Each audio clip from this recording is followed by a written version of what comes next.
धन्यवाद उपसभापति जी। हिमाचल प्रदेश में लगातार पिछले साल भी आपको पता कि कितना भारी आपदा से नुकसान हुआ था। 12,000 करोड़ का नुकसान पिछली बार हुआ था और इस बार अब तक जो है अनुमान के हिसाब से 780 करोड़ का हो चुका है और जो ज़्यादा भी हो सकता है 1000 करोड़।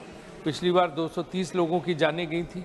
इस समय भी बादल फटने से तमाम वहाँ पे घर गांव तबाह हो गए हैं। ये बहुत बड़ी समस्या है। इसका जो है राज्य सरकार पूरा प्रयास कर रही है। पहले 7 लाख प्रति घर दिया था और इस बार उन्होंने 50,000 रुपये की तत्काल राहत की घोषणा की है। लेकिन समस्या बड़ी है और ये हाल की समस्या नहीं है। राज्य सरकार अकेला इसका लॉन्ग टर्म समाधान नहीं कर सकती है। पिछले वर्ष इस अवधि के दौरान जिन लोगों की जानें गई थी उनको कंपनसेशन के साथ साथ कम से कम 1300 सड़कें बंद हो गई थी। उस भयावहता की कल्पना मास से ही हृदय विदारक हो जाता है। हिमाचल प्रदेश प्राकृतिक परिस्थितियों में भूस्खलन के प्रति अत्यधिक सेंसिटिव है, इसलिए भूस्खलन प्रबंधन की उचित रूप से विकसित रणनीति की आवश्यकता है। गंभीर रूप से प्रभावित परिवारों को राहत पहुंचाना भी आवश्यक है और जिन्होंने अपने घर खो दिए, अब सर्दी आने वाली है तो उनके लिए भी कुछ उपाय करने होंगे। खेती और बागवानी, आजीविका, पर्यटन और उनका रोजगार सब कुछ तबाह हो रहा है, उसके लिए ध्यान देने की जरूरत है। इस संदर्भ में केंद्र सरकार ने हिमाचल प्रदेश को जो आर्थिक सहायता दी है वो ऊंट के मुंह में जीरा है। 12,000 करोड़ तब मांगे थे और अब 1,000 करोड़ तब मांग रहे हैं। वो जो आपने जोड़ा हुए नशे वगैरह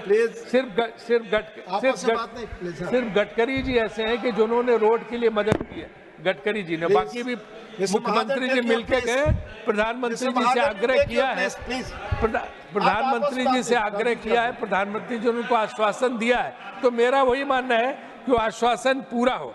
इसमें लॉन्ग टर्म मेजर की जरूरत है। वहीं क्लाइमेट रेजिलेंट इंफ्रास्ट्रक्चर बनाने की जरूरत है और इसके लिए पर्याप्त धन की आवश्यकता है।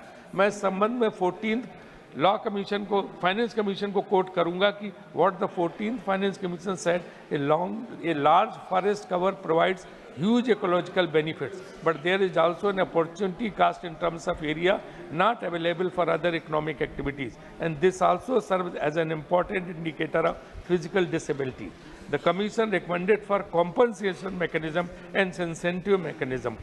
तो मेरा सरकार से आग्रह है कि वो जो है हिमाचल सरकार को, हिमाचल प्रदेश के लिए कोई सरकार की बात नहीं है, कॉम्पनसेशन दे।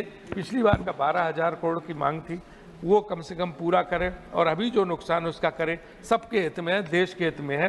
तो इसलिए मैं ये मांग करता हूँ कि पर्यावरण संरक्षण के लिए, इन सब के लिए हिमाचल सरकार को जो मुआवजा देना है वो दिया जाए। प्रधानमंत्री जी, गृह मंत्री जी ने आश्वासन दिया है। मुझे उम्मीद है कि उस दिशा में निश्चित रूप से सहायता करेंगे। धन्यवाद राजेश जी।